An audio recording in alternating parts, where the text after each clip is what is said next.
Hi, Meg here from I Teach Stamping, and today we're going to be making a card using a new stamp set from Stampin' Up called Tea Shoppe. So to begin with, I'm going to do my punching. I'm going to be using a piece of Bashful Blue cardstock that's going to be 4 1/4 inches by 1 inch, and I've got the Scallop border punch. So I'm going to slide it in, and what I like to do is look at it at first, looking at the punch from the top down.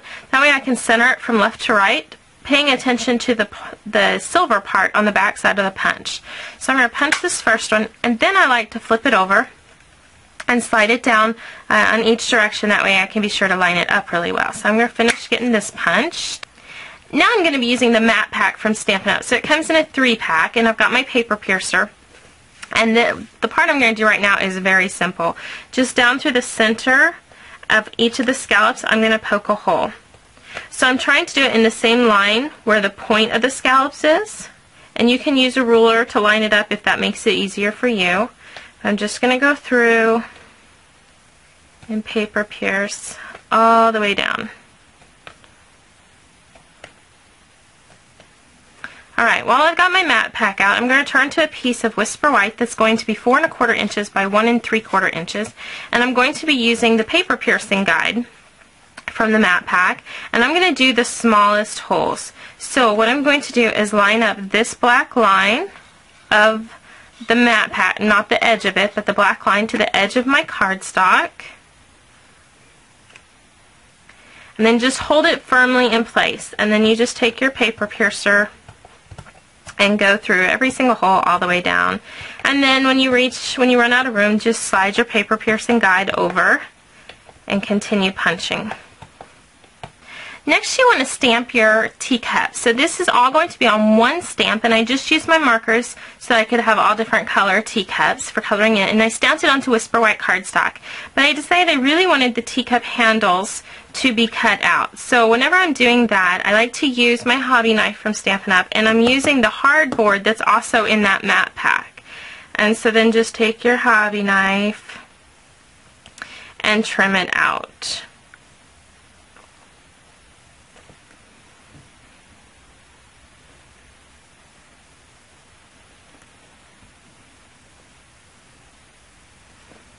After you have it cut out, if you have any rough edges, now is the perfect time to use your sanders from your distressing toolkit from Stampin' Up.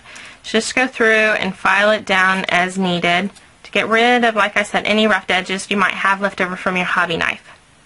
So now we're ready to assemble our card, and you're going to be amazed at how quickly this goes together. So the base of our card is going to be 4 1/4 by 11 inches, and I've scored it at 5 1/2, and this is certainly Celery cardstock.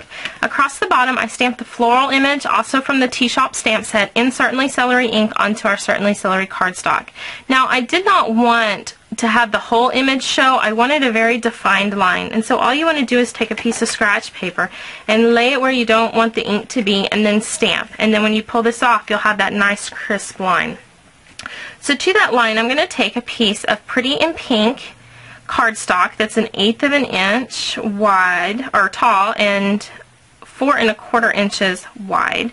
I'm just using some liquid glue. This is a perfect time to use up any scrap cardstock that you have. I'm just going to layer this onto my Certainly Celery cardstock where I had put my scratch paper before.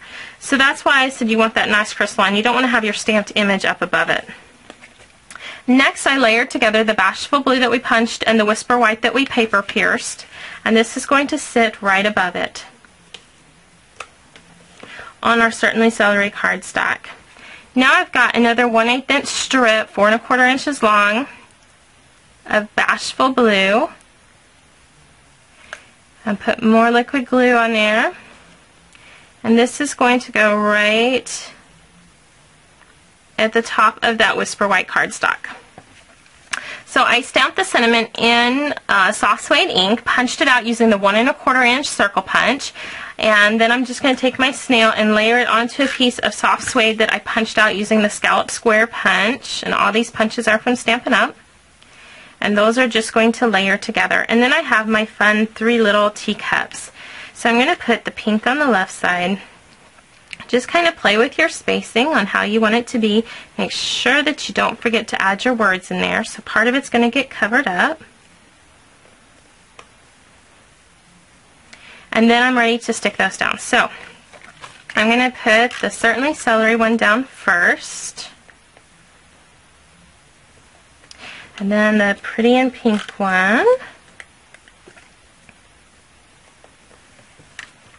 And my Bashful Blue one. Just kind of floating around. And then I'm going to use dimensionals behind my words. 2 dimensionals will be plenty.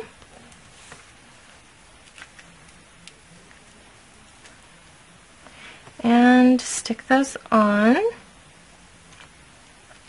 And then I decided I wanted a little bow right there. So I'm going to use the Pretty in Pink 1/4 inch grosgrain ribbon and just tie a little bunny ears bow. I don't want it to be a large bow. Grab my ribbon scissors and give these a trim. A mini glue dot to secure it in place.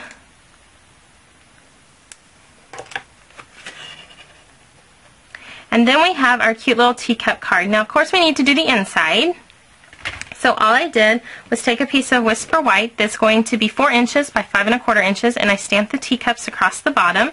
And all I'm going to do is put some snail on here and tuck this to the inside of my card. And then I've used the Tea Shoppe stamp set, one stamp set, the markers, and the Certainly Celery ink to make this cute little friendship card. So I hope you've enjoyed today's video tutorial. To learn more about rubber stamping for card making and scrapbooking, be sure to visit www.iteachstamping.com. And remember, I don't just sell rubber stamps, I teach you how to use them. Have a great day.